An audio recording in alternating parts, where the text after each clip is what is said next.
আমার কিছু করানোর জন্যই আমাদের কিছু করা উচিত ছিল, যার জন্য আমরা মানে এটা ওইটা করে ফেলেছি। যা কিছু হয়েছে সব কিছু বাদ দাও। হ্যাঁ, এখন তুমি বিয়ের কথা বলো তখন না, তোমার বাপ বলবো। তুমি একটু বলে চুপ হয়ে যাও, তোমার বাবা আরে কি থাক আমি কথা বলছি। হ্যাঁ, তোমার বাবা বলো বিয়ের কথা। এখন থাকবা না বাবা কি স্যার বাবা আর মিশরে আমি তোমাকে না না এটা বলেন। আরে বাবা যাই হোক, যা পুরনো কথা বাদ দাও না। আরে তুমি আমার গ্রামের ছেলে, আমি তোমার বাবার মতো, তোমার বাবা নেই। হ্যাঁ, এখন কিন্তু তুমি এত বড় একটা অফিসার হয়ে গেছো, এখন তো আমরা সমান সমান, তাই না? বাবা আসলে কি যদি বিয়ের প্রস্তাবটা দিয়েছিল, আমি চাচ্ছিলাম যে তোমাদের বিয়েটা এই সপ্তাহের মধ্যে ধুমধাম করে দিব। আরে খুব ইয়া করে বলেন। Rolling action.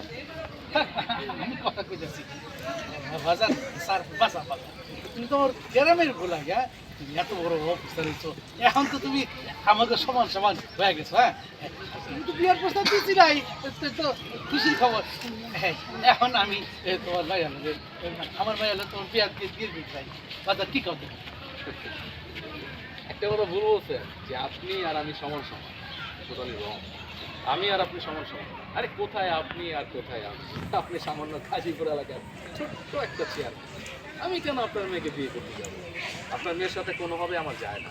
আরে আপনি তো চেয়ারম্যান, আমাদের ঢাকায় বড় বড় এমপি মন্ত্রীর মেয়ে বিয়ে দেওয়ার জন্য আমার কাছে সিরিয়াল ধরে বসে আছে মাসের পর মাস। তাদের মেয়ে বিয়ে করতেছি না, আর আপনি কোথায় গান না কোথায় গান চেয়ারম্যান। মা, এদের সাথে কথা বলে সময় নষ্ট করার মতো সময় আমার কাছে নেই। আর শোনো, তুমি যে তরকারি বিক্রি করো এটা কোনো ছোটো কাজ না। হ্যাঁ, আছে আমাদের এলাকায় এরকম নোংরা মাইন্ডের মানুষ যারা এইসব কাজকে ছোটো বলে মনে করে, মানুষকে ছোটো বলে দেয়, কিন্তু আমি কখনো ছোটো করে দেখি। তুমি যে তরকারি বিক্রি করতেছো এটা সারা জীবন এগুলো করতেছে হ্যাঁ বলতেছি, এরপর মার উচিত। মা চলো আমরা বরং বাসার দিকে যাই। বাবা চল।